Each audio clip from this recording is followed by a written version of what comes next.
So welcome everybody to Music as an Exploratory Space. And my name is Lisa Marcus. I'm really excited to be here because I am not a musician, but I love music. So I have been invited into the inner crowd to be a part of today. And I'm so thankful for this experience because for me, music has always been a very special thing. It's a universal language and it is a great place of healing. So today we're going to do a little exploration into music and see what wants to join us. And so here we are. We have 4 very talented musicians from around the world. And I see we have participants from around the world. So it becomes the universal language and the universal process.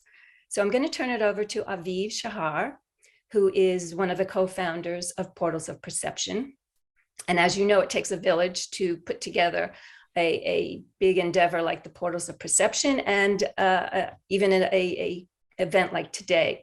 So thank you to everyone who's participated, and I will now turn it over to Aviv. Thank you very much, Lisa, and welcome to Portals of Perception. And thank you all for coming. Let me begin by answering the question, what is Portals and why are we here?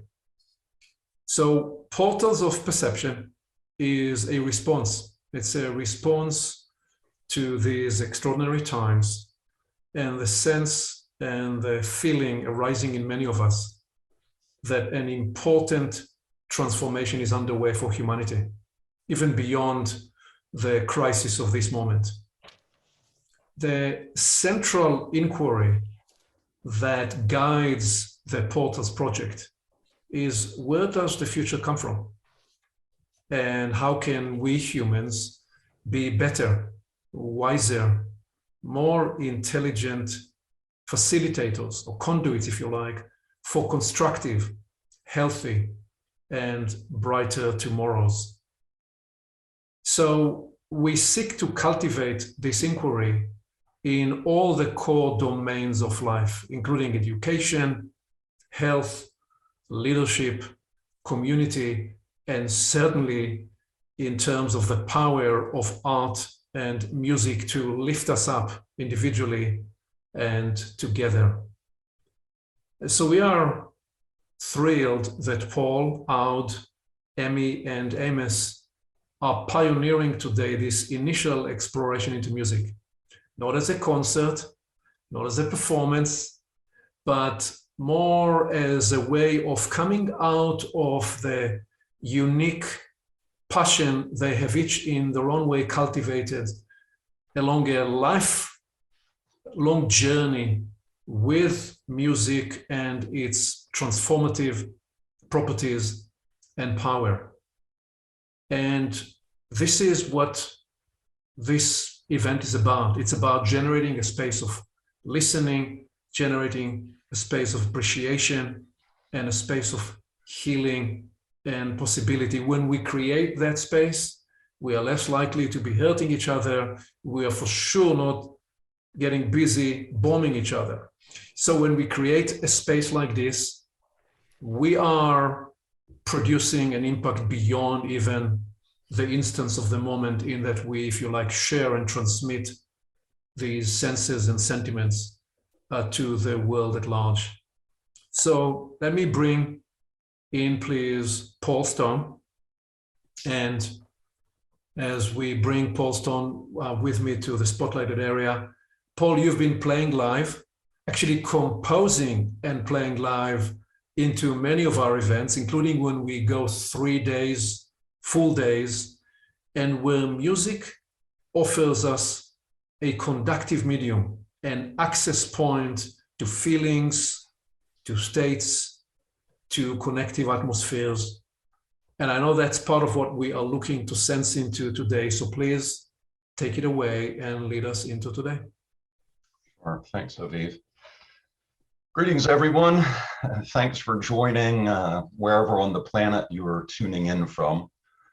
I'm joining you from my home, very close to Seattle, Washington. The team, the quartet, you will meet here very soon. We plan this event to be experiential, And with that in mind, and with the view that we wish to begin as we want to go on, I'm going to invite all of us, each one of you, to become present in the instrument that you are and that every human is. And it's very simple. We're just going to take 3 deep breaths together, and it's going to start with an exhale. So I'll try and talk us through it. So first, to begin, a big exhale.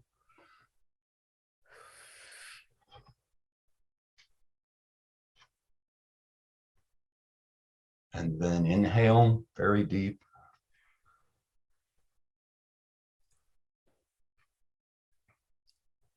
And exhale.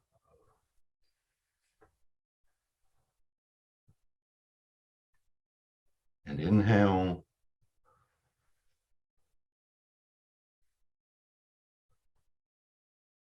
And the last exhale.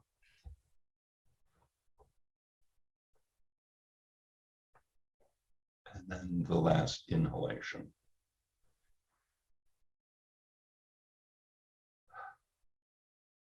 Nicely done. Today's about music.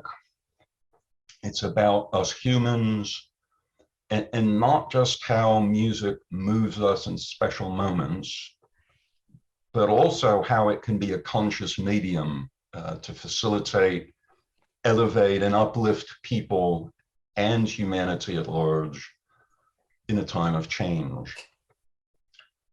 As for me, I'll start by saying a bit about my passion for playing, listening, and witnessing. And as Aviv mentioned, also composing and arranging. For me, I have a belief, and it kind of starts right to hand, that we each have fingerprints that are unique. And no 2 people have the same fingerprints. With all of you on this call and with everyone alive, it's important that you know that you don't, that they don't need to be a Mozart or Elvis or you name the popular musician. Rather, it's that each person has come here to play their unique music, as distinctive as their fingerprints. And that's more of what I strive to encourage with people and musicians I meet. Increasingly, my joys come from working with others in the facilitation and liberation of their pieces of music. Curiously enough, it doesn't always have to be with musical instruments. It depends more on who they are, their arts and talents, and what they're uniquely here to contribute. And I think it's this that's released me in recent times to what I see as a higher calling, and that's really in working like with this quartet of people who I didn't even really know a couple years ago, who now I'm getting to know as a type of family, my brothers and sisters. And this higher calling is to look to what can happen when we collaborate together, particularly if we can get to what's uniquely original in that collaboration. Also, in closing, simply to say, in addition to working and playing together with musicians, trying to stretch out into other arts, and fascinating now to start projects with poets and writers, artists, videographers, dancers, some people who are many of those things and even more. So having said that, let me introduce you to my friend Alb. Thank you, Paul, and hi everyone. Yes, my name is Aud Wilken, and just for starters, it is really awesome to see you all. I see young people in California for sure, maybe also other places. I see older people, and truly, I love this fact of mixing the ages, the generations. That's music to my eyes, right there.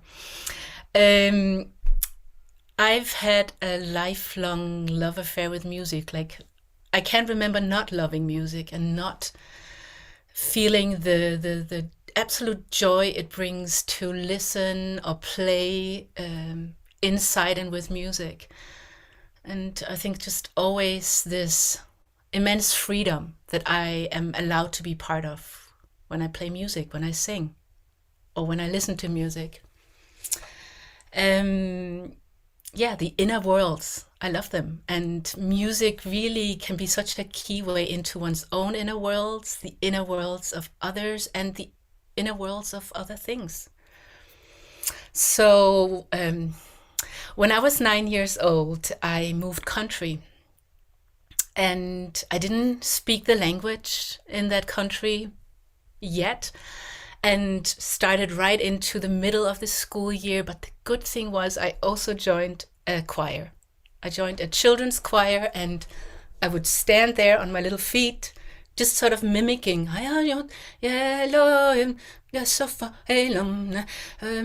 just sort of shaping the sounds and the words that I heard around me without really knowing what I was singing about. And really quickly, this afforded me access. Like, I spoke the language really, really quickly. And of course, I also got some help in school, but I really believe that the music, allowing the language to just via the music run through me, infuse me with the essence and the frequency of that language, and really allowed a connection to the soul of the language and the country. So it says something to me about just the facility that music is in so many ways. And I've had many opportunities for musical adventures, and hope for many more, where I've experienced this power of music to move us, or to strengthen, or to soften, to inspire, or to flush things out. Really a whole range of things. And that's just speaking about the known parts of music. One of the things that brings me into a sort of a playground situation again and again is, what about what music can do that we haven't even discovered yet? And so I really hope this is the first of many sessions, explorations that we do on the staircase of that. And with that, over to you, Emmy. Thank you, Out. Hello, everyone. I'm really thankful to have this opportunity to share some of my experiences with music. Imagine this 14-year-old girl for the first time accompanying two piano players in a piece by Bach. And this girl experienced sensations and feelings that she had never felt before. That was the beginning of getting access through music to deeper feelings inside. Another example, there's such a blessing in watching people being transformed under the influence of music when they are very needy of being received, being heard, and being understood. And that has been my part in watching and sharing music with people, watching people who were in mourning. Now, these two features of music, giving access to inner feelings, and the transformative power, make music a very good facilitating tool to open communication between people, between groups of people. And therefore, I'd love to engage with you in an experience of making space for a kind of music that could help us elevate ourselves, and maybe giving expression to it in a way that fits your way and style through drawing or moving or dancing or singing or playing or drumming, whatever is akin to you. And with that, I want to pass on the baton to Amos. Thank you. Thank you, Amy. Hi, my name is Amos Edelstein, and I'm from Israel. And what can I say? I'm going to ask you to do something. All of us. I know we don't know. We don't know one another. We have different vibrations, different feelings, different things that we come from. But I'd like you to do something with me now, which is going to be very painful, if you don't mind.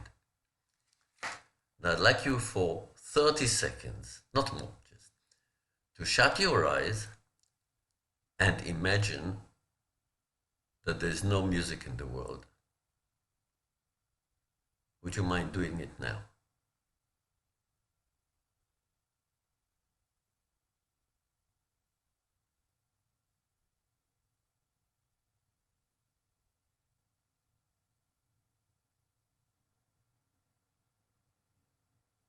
Painful, isn't it?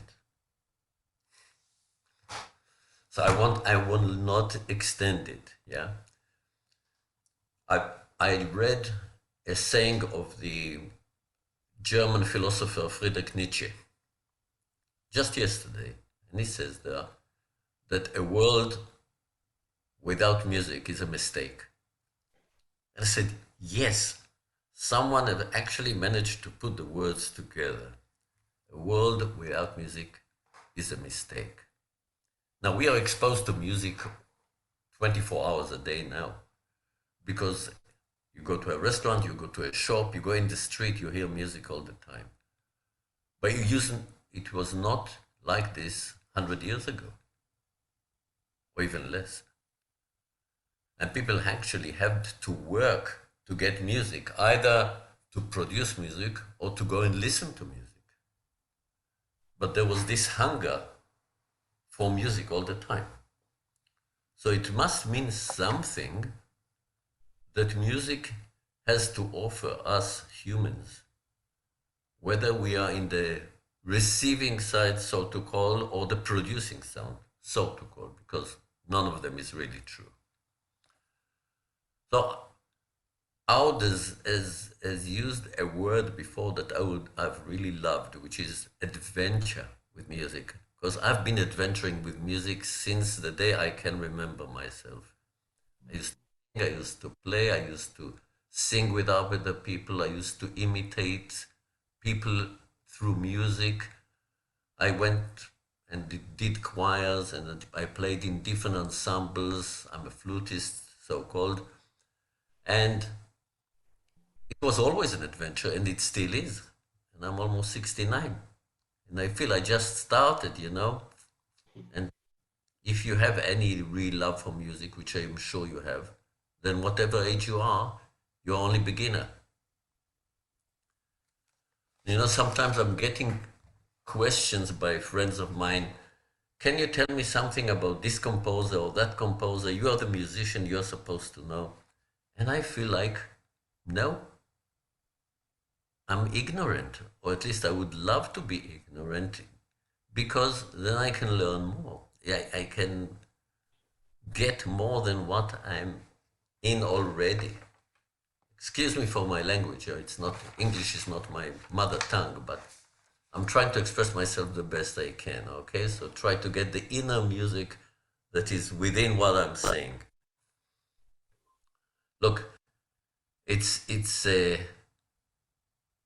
something so strange that the ancient Greeks put music as one of the 5 sciences and arts that every human should learn. This was part of the platform of life. What did they know that we don't know now? Because not everyone studies music. And I don't mean playing an instrument. Studies what music means. See, we know music affects us all. It affects plants' life. It affects animals' life. They use it in agriculture nowadays. So how about us? I mean, I've realized since a very early age that I can speed up things in myself or slow down. I can heat and I can cool. And with a little bit of practice, I could do it to other people. I found that music can print things in people. It's the most powerful printer that there is if you want to use it.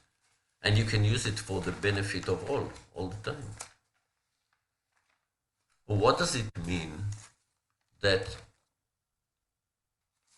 I mean, music is not notes and sounds. It's not. It's only the way that we perceive it through our ears. But music comes from something else. It translates itself to sounds that another person is sending to us, and we, through our brain, through our systems, through our kidneys, through our heart, through our feelings, are translating it, sorry, to something else, and it influences our life. So what is it, the inner music, within the music? What are the vibrations, the oscillation that causes something in us that we can transfer via the media that we call music? Now, it's true, we perceive music mainly through the ears. But then there are some secrets which are hidden within that fact, because hearing, for example, is a sense, one of our senses, that we cannot shut. I mean, I can shut my eyes now. I can't shut my ears. I can do it with some external help, and even that will not shut it. The different Bibles of the world, the human instructions were always coming through the ears. Isn't that interesting? So I'm you know, I'm swimming in all this, enjoying it. It's so great. So what about the greatest organism of all that we live on, which is called planet Earth, which, if animal life and flora life, trees, plants, are influenced by music, maybe the planet itself is influenced by music. I just read an article about the fact that science now starts to relate to the planet as a living, intelligent organism. Well, sure it is. Produced us, we are here. So I think kind of an introduction to this night, which I think is, or morning, wherever you are, to think about really what can we transmit into ourselves and into others using music, trying to elevate, trying to get to better qualities within the life that we live here. Thank you, and turn it back to you, Paul. There is, I wanted to say a couple of things as I introduce the terrain we'll be traveling through. Some things about what today won't be, what it's not. And one of the things that's not, one of the things the four of us aren't, are professional Zoom personalities.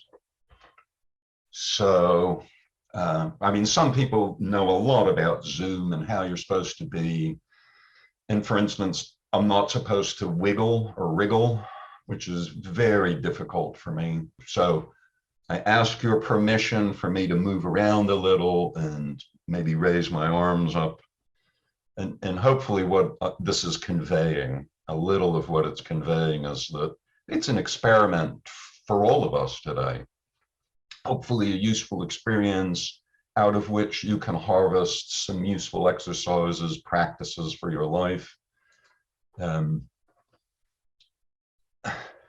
Also, we hope you've come ready to play, not necessarily a musical instrument today, but in the sense of being playful, ready to explore, ready to experiment, not needing to be perfect, And, you know, the last thing, just to close this thought, is, isn't it strange that for adults, one of the few areas of life or few realms we get to play in is music? I think musicians play, athletes can play, every other profession, you just have to work. So, you know, what's that all about? How did that happen? You've hopefully got the sense from everyone that we're not going to be instructing you on how to play an instrument or even kind of advocating for a specific type or types or genres of music. For all that, you can find plenty of stuff on the web. As you've heard from my family in the quartet, we're going to be focusing on the inner content of music and how it springs or comes out from the inner lives in each of us. You've already heard those two phrases mentioned many times, inner content and inner lives. They're essential. I think, as you heard Amos say, that many approaches to music kind of focus on the outer aspects like pitch, rhythm, sounds, which is fun, but that's not where we're going to be focusing. We'll be looking at what's going on inside.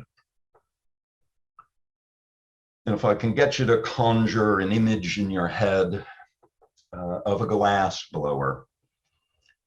Ideally, I would have had a glass blower here to demonstrate this live. She was busy today. But if you can picture kind of that long tube, and that as the glass blower exhales, it creates this kind of sphere or globe. And I want to use that analogy in the context of a musician or singer creating a song or singing a song. You can use the imagery for any art. It could be language, it could be sculpting, but the idea is from their life, and the inner life specifically, they create that globe or sphere. Typically, the world approaches music by what's on the surface of the sphere. We're going to try and go deeper. We're going to try and go inside. And lastly, I mentioned I would say something about the terrain we'll travel through. In a second, we're going to get into some tuning experiments. Participatory experiential tuning experiments. After that, we're going to introduce you to what we call contemplation. So play is the middle part, kind of playing with language, playing with the word. And there'll be a series of those, and we'll explain how you do it, what you do, etc., or how we'll do what we'll do.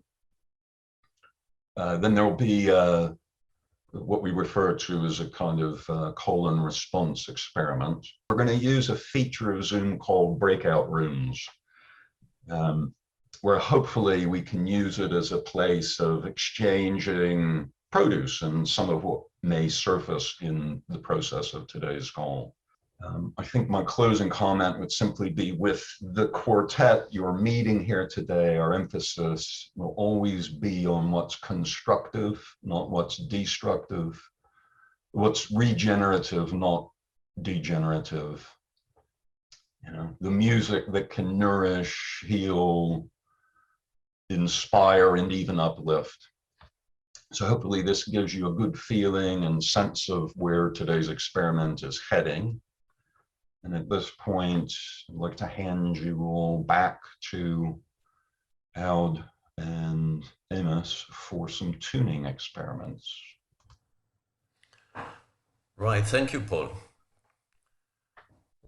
I wanted to share kind of a revelation that I had many years ago, as I used to play the flute in all sorts of ensembles.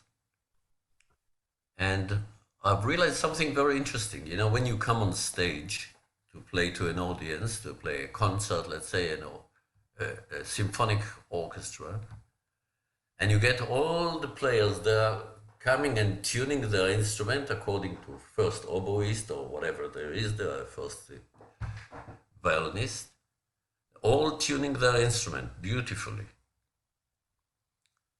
in order to play a piece of music. But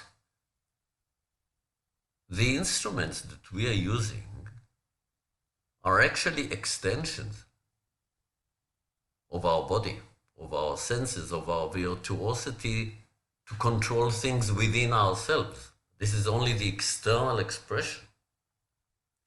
So that's why sometimes you can find people who are playing beautiful music and their instruments are really tuned, but you feel that within this, something's not working. It's not that, you know. It sounds great, but it doesn't feel great. There's kind of a dissonance between what we hear and what we feel. So the realization was that really the players need to tune between themselves, tune the body that they live within, tune the feelings that they live within, tune the minds that they're using, put themselves on some kind of a common note, melt something in the hard shell that each of us is living within, melt it in order to get in tune with other people who are coming to the same time with a different vibration in themselves, maybe from a different experience, maybe from a different ecology, all wanting to do the same thing together, but in a way it's impossible because they haven't done that little tuning. So the idea is really to tune the instrument that which we are in order to play together. And what we're going to play together is this gathering. This gathering is our concert. I mean, that's what we're going to produce.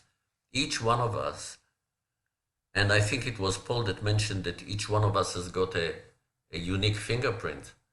Well, each of us has got a unique voice print. No one ever had the same voice as you had. Why? So that must mean something about the internal combination that each of us is, and the tribute that each one of us and every human can give out, can give as a tribute. Yeah? We're different. We're so much the same, but each of us is a different kind of a configuration. And each of us is unique in that. And that tuning allows us all to come to some common note in order to do it together. So I think enough of my talking. I probably hand you over to Aude.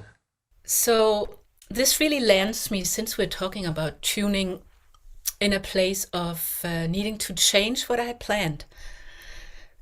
So let me tell you what's sort of ahead of us here for the next 15 minutes or so.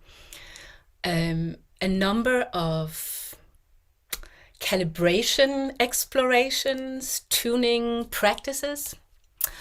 And again, the why really being what Amos touched upon from different angles, to do with we're not static. So as life hits us, it changes our tuning. And having these practices at the ready as some kind of daily tools allows us to sort of direct towards what we are tuned towards. So at first, so there's going to be 3 or 4 of these explorations.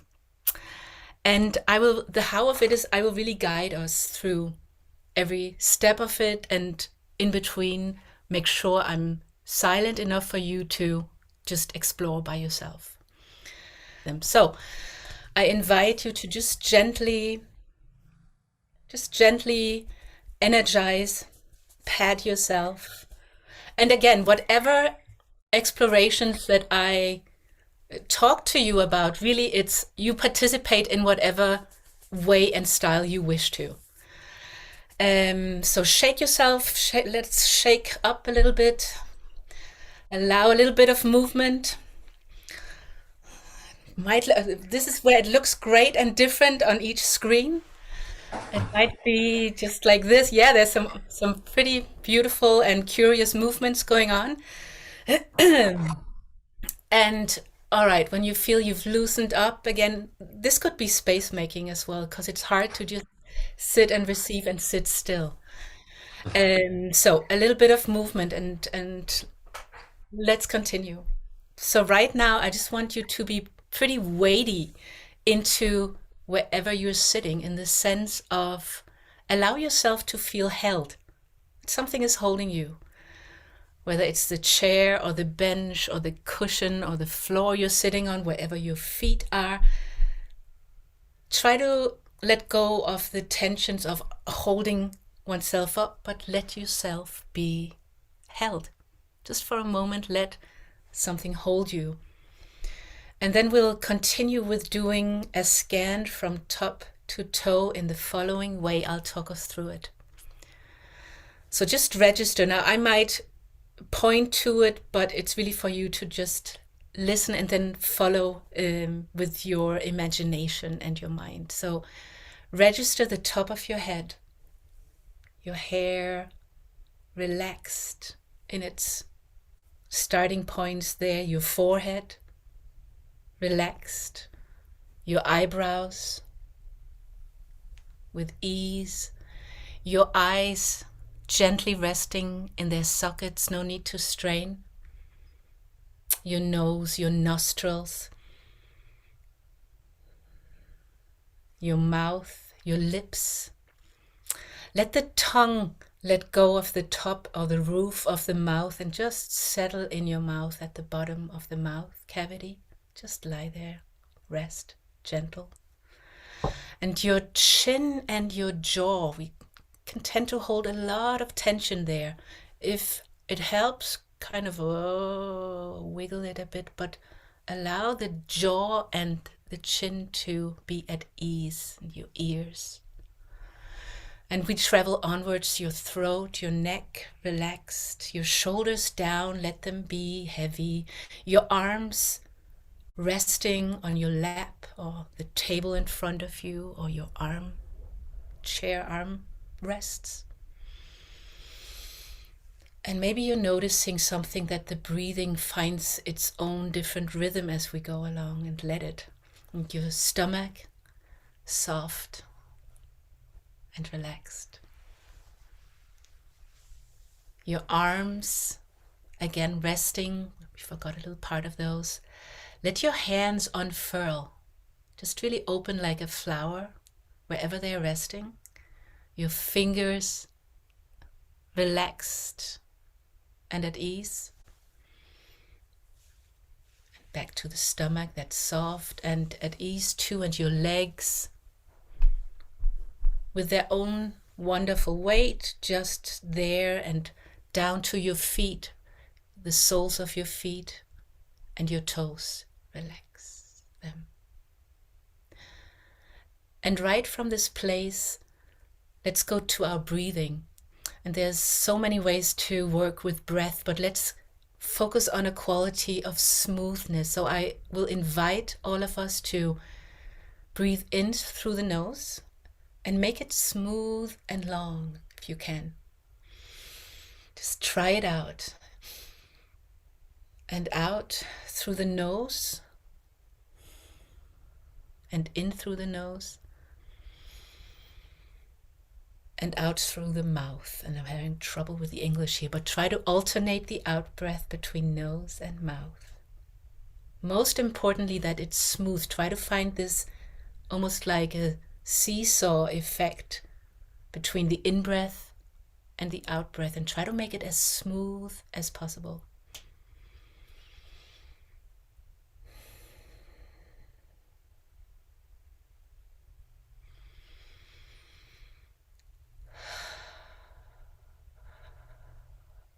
All right, and from this place, just register yourself. Take a note of your state. And then literally take a note of your state. Let out a sound. Everyone else is muted right now. I'm the mouthpiece, but so within your own space, whatever state you register right now, take a note and let a sound come out.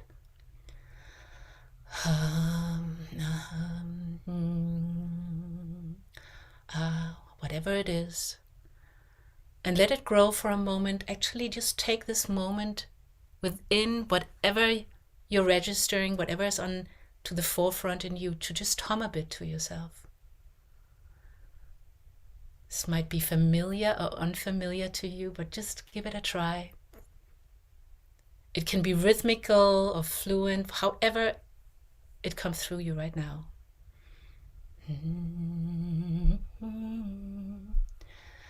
Hey, da, da, da, da, da.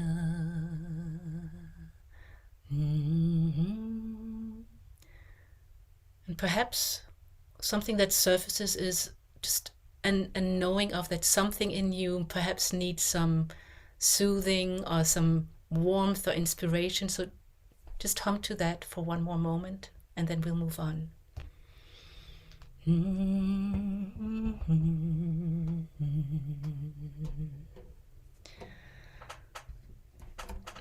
Thank you. And as we're moving on, I'm going to ask my guitar to help me. And also, I'm just going to make sure I can see more of you. All right, so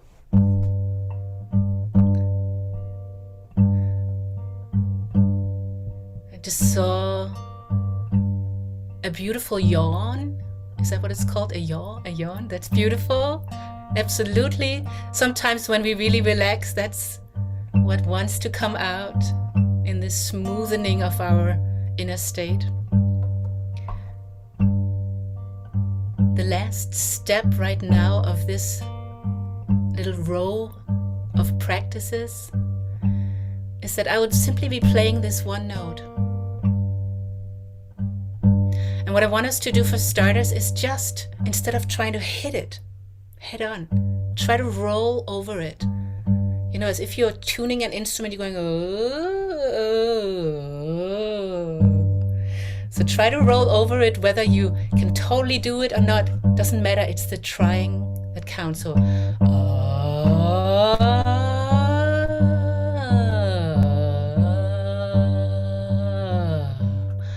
and roll a few times in this wonderfully imperfect way of not trying to be perfect at hitting the note.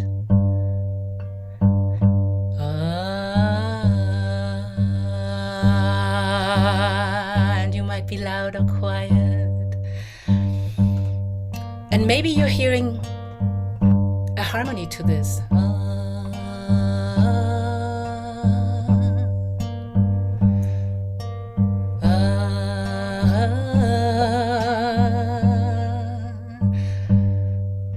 So just slowly allow yourself to see, where does the sound take you or your voice take you? So let's travel a bit just around this note in your own way, or maybe you're singing along with me, and I will be quiet in a moment.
listening for words that want to take a ride.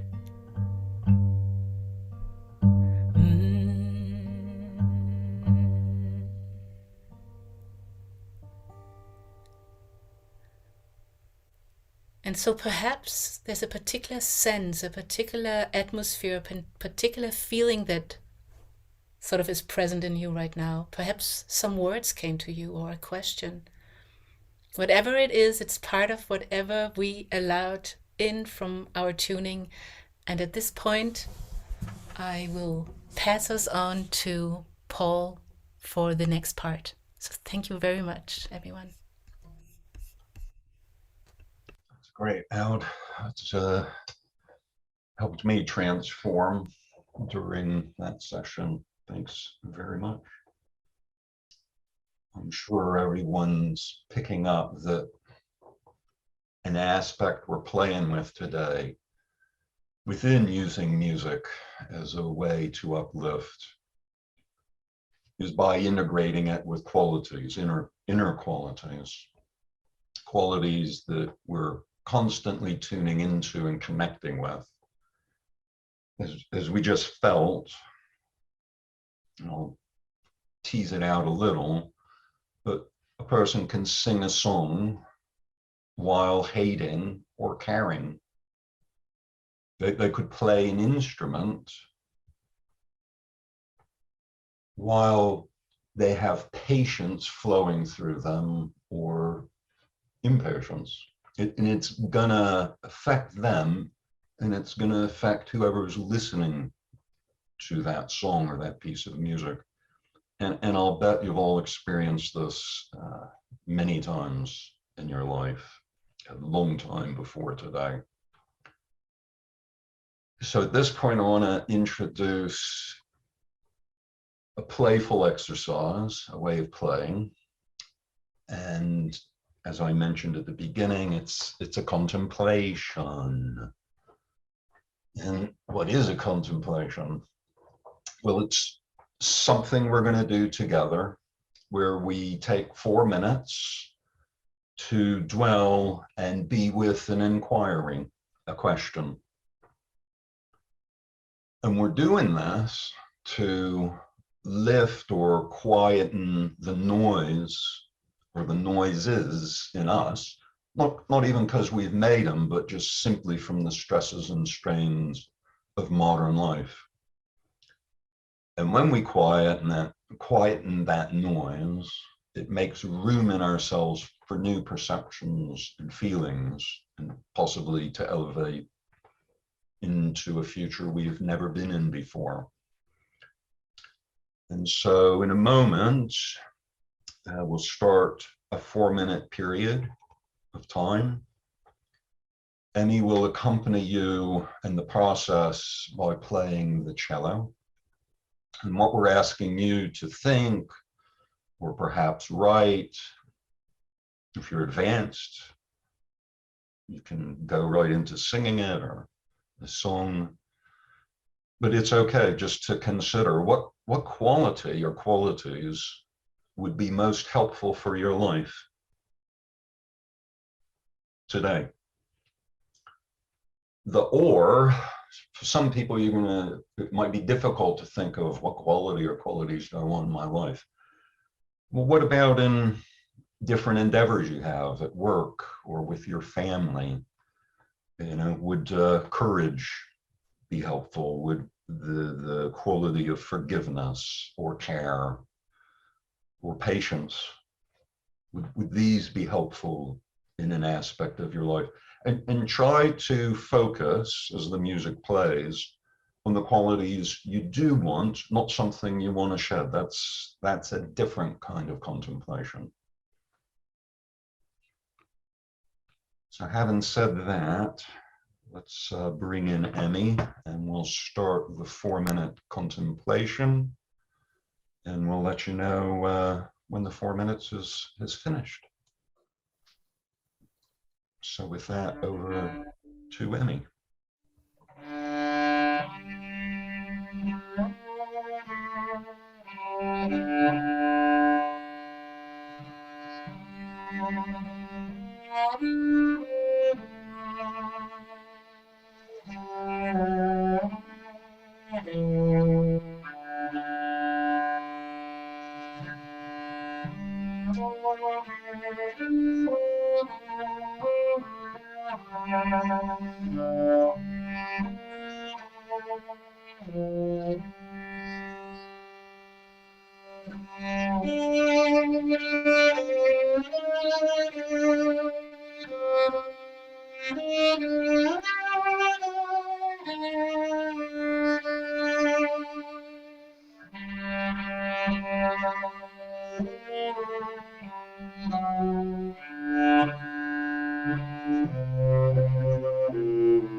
Now, everyone on this call can say they've experienced or gone through a contemplation. Hopefully it'll be the first of many, not just from today's call, but many you might try out. So at this point, it's going to be over to the second contemplation. I think, Al, you were going to Yes, introduce that. absolutely. I'm right here with you. So really, it's not a separate part. We're just building on what was just enabled in the first contemplation, whatever came to each of us. And in a way, whatever is each our sort of way and style, love. I was just looking on the screens, I saw a percussionist friend. So really, I would invite each of you to search out what kind of media, what kind of way would tune me in closer sort of sameness with the qualities that just appeared perhaps as something really useful at this moment in time. So it might be rhythm, it might be, explore whether it's slow movement, whether it's writing, whether it's humming. just kind of see in a way what these qualities suggest to you. And sometimes we can't find out till we try a variety of ways, listeningly. So, yeah. So I think let's see the next screenshot. And I forgot to say an important thing, which is that Amos will accompany this one. So we'll have also the accompaniment of Amos' flute playing. Wonderful. So let's go ahead. And it's again going to be 4 minutes of spending time exploring where to go, which tool to use for this.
It would be lovely to perhaps hear from 1 or 2 people at this point, just a reflection, a sense of where this is taking you or what you're sensing, any reflections. So I hope you know how to raise your electronic hand down at the bottom, reactions. You press that and you can press raise hand. Would be wonderful to hear from a couple of you guys.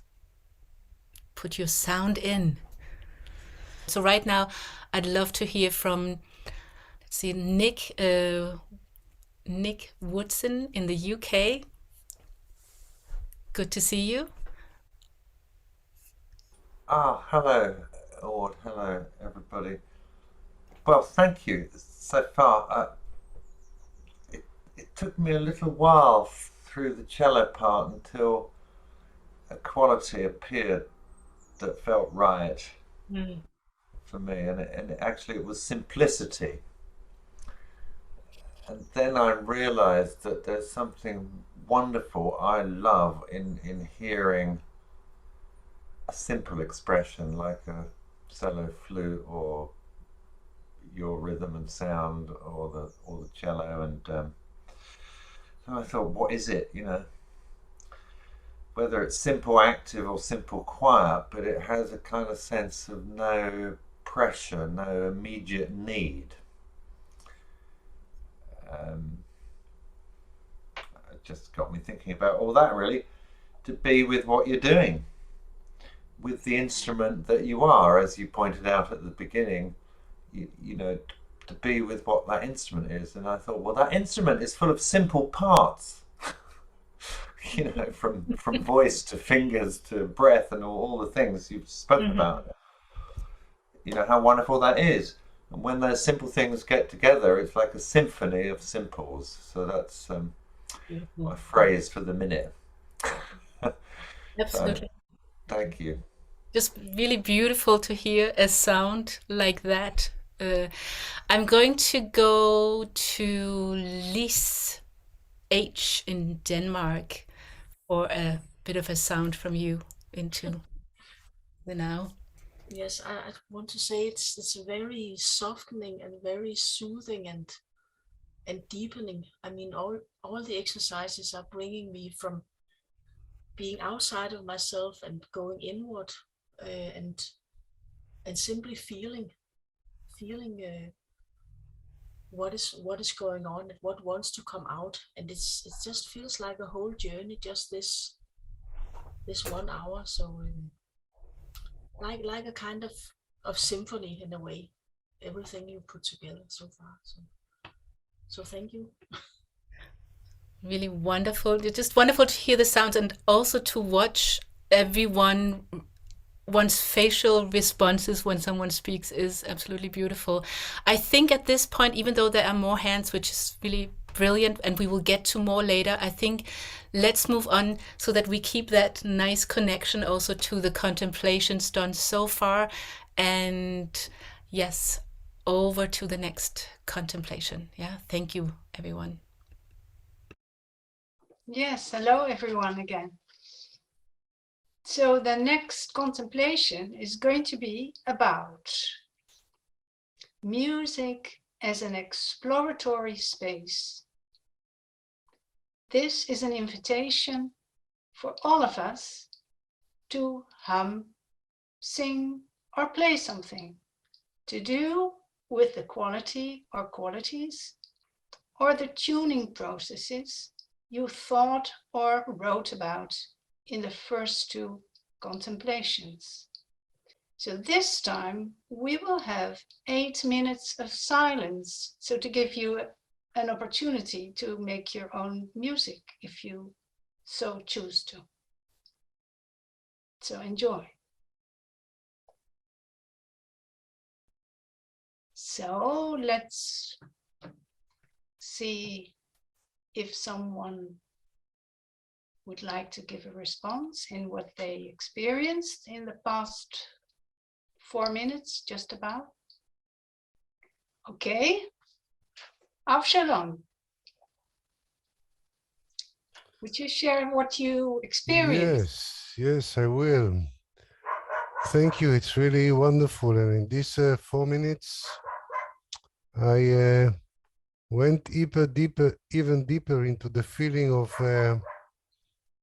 how important it is, complex tuning, and how much is allowed or prevented inside myself by the state of the tuning and the inner harmonies that exist in me.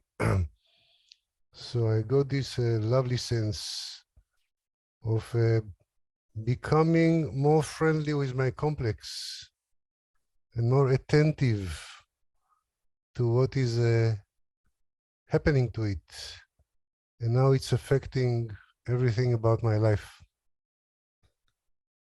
So softness is the quality that I am contemplating about, and the many ingredients that go into allowing a better state of softness. Thank you, Avshalom. Thank you. Eran?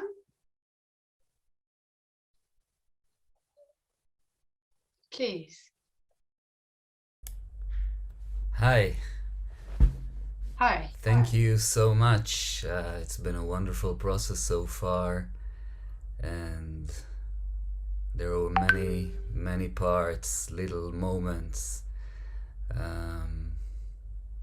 during this process where really small, wonderful things happened inside. And let me share what came up during this quiet contemplation. And it sounds like this.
Thank you very much, Gerard. Thank you. Janine.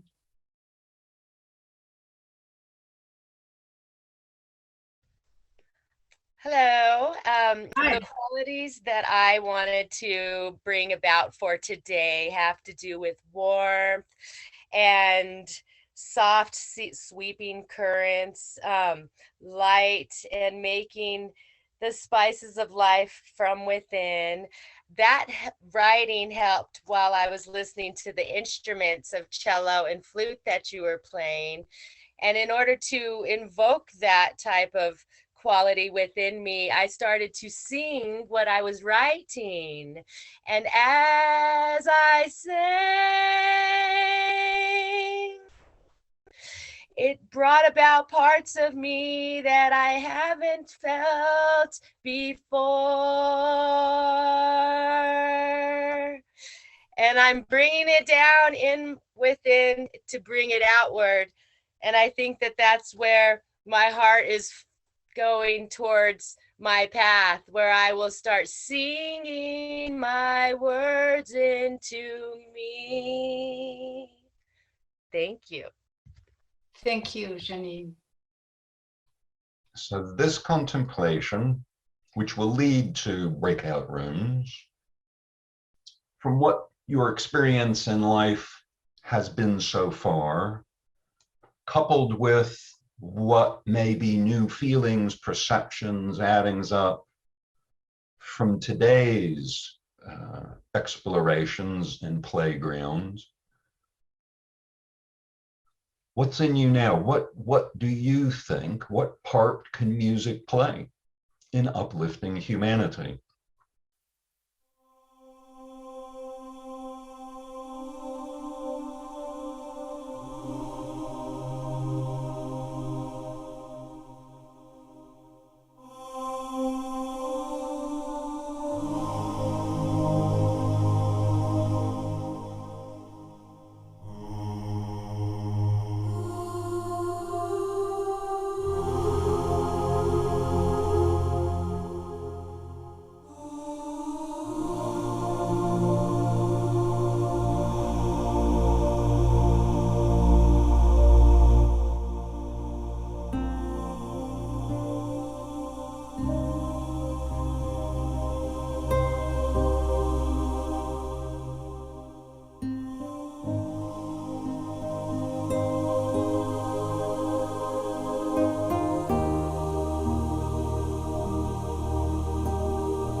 So everyone reach for your digital hand if you'd like to say something about your experience. It can be with anything today, but we're specifically that last process in the breakout room.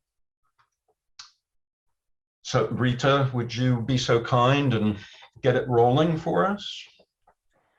Yes, very, very brief. I can actually feel all the cells in my body humming. They're kind of humming and buzzing and resonating with the process. So I hope there's going to be another one, just to put a little request already. And the other one, other curio was when contemplating the question for the breakout rooms. I was struck by the fact that the word human starts with a hum. And why would that be? Yeah, just that experience in the breakout room was great. One of the things that we all commonly seem to be feeling was that, and the question was, do you hum? We were asking each other, and we all did, and I think pretty much everyone said they hummed because it caused a balancing, if I was to underline it,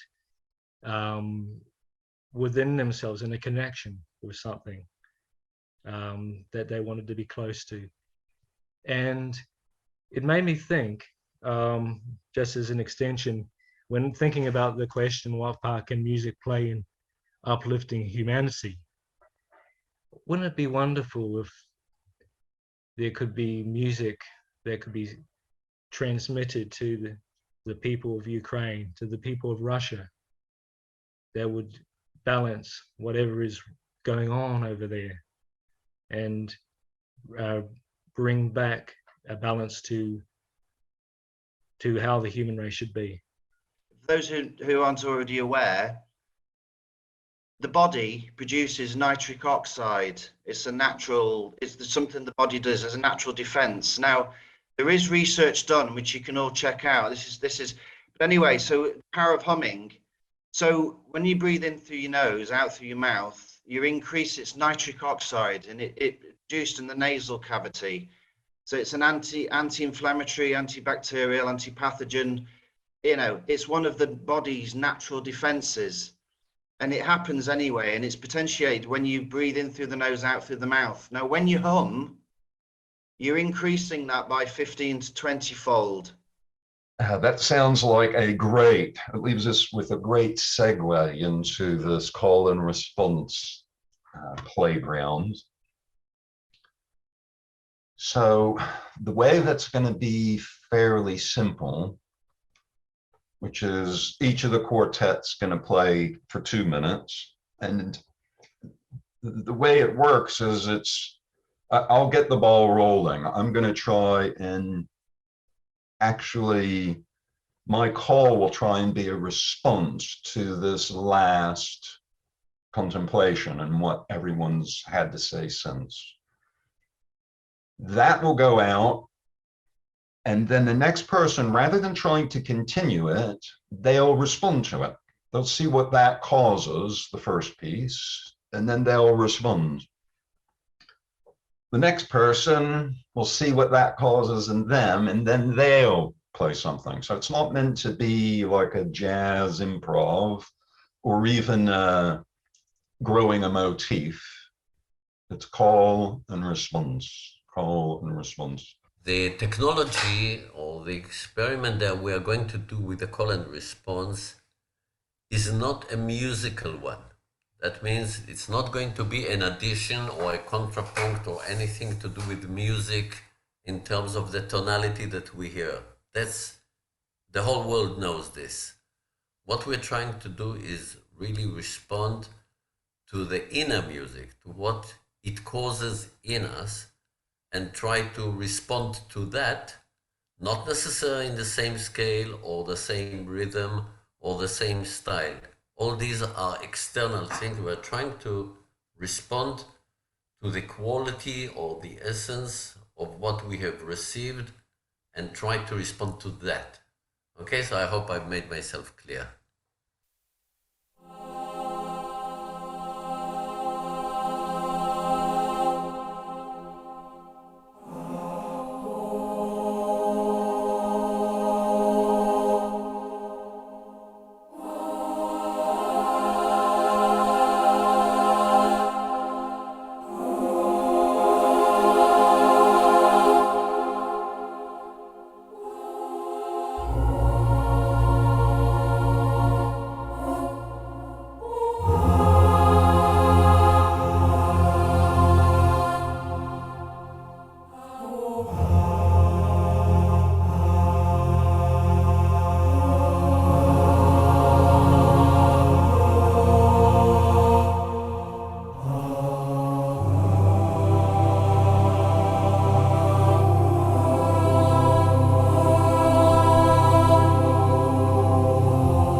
In the hope that it knows where it goes, I will flow with you,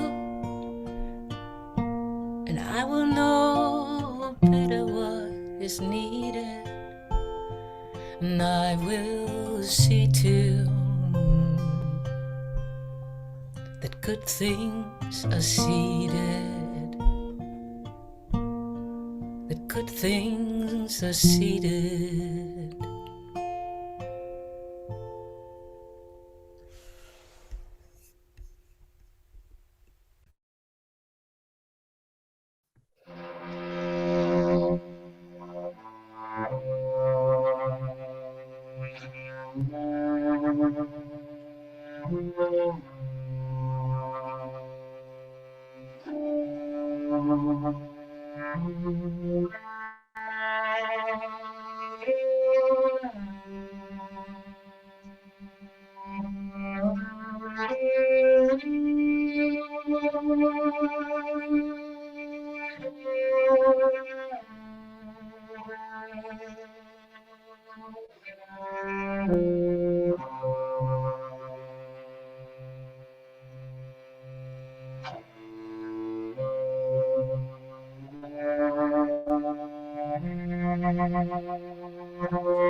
Yeah, well, first of all, thanks to everyone who attended this Zoom meeting.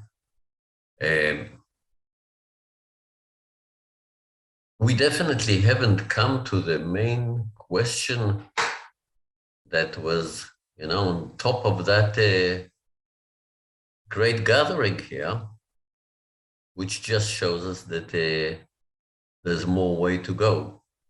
I think it will be a great pleasure and honor to go on with that and to meet everyone here and maybe others on another meeting. Really to say that I'm looking at all the faces on the screen and I'm thinking about the fact that each one has got a different voice print and everyone has got a different fingerprint and everyone is unique and never to forget it. Thank you. I'll jump in. It was absolutely wonderful. I mean, the whole journey of it, and also to be in the breakout rooms and hear some of the moving pearls of wisdom. And so I want to echo something that appeared there, which has to do with getting over it more often, getting over ourselves more often, and allowing our sounds to be made and to join, whatever symphony really is whispering in our ear or in our hearts.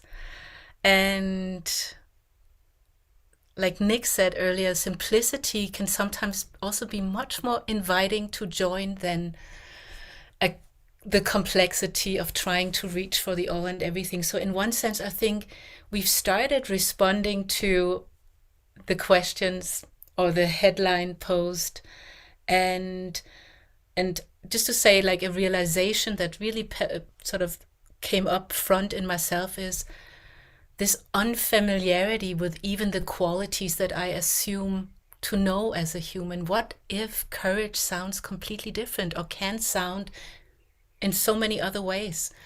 So really an invitation to keep playing and to come together again to uncover more and peel off more of the things that might block or stop the sounds that we can make together. And with that, let's sing goodbye, everybody. Good. Thank you.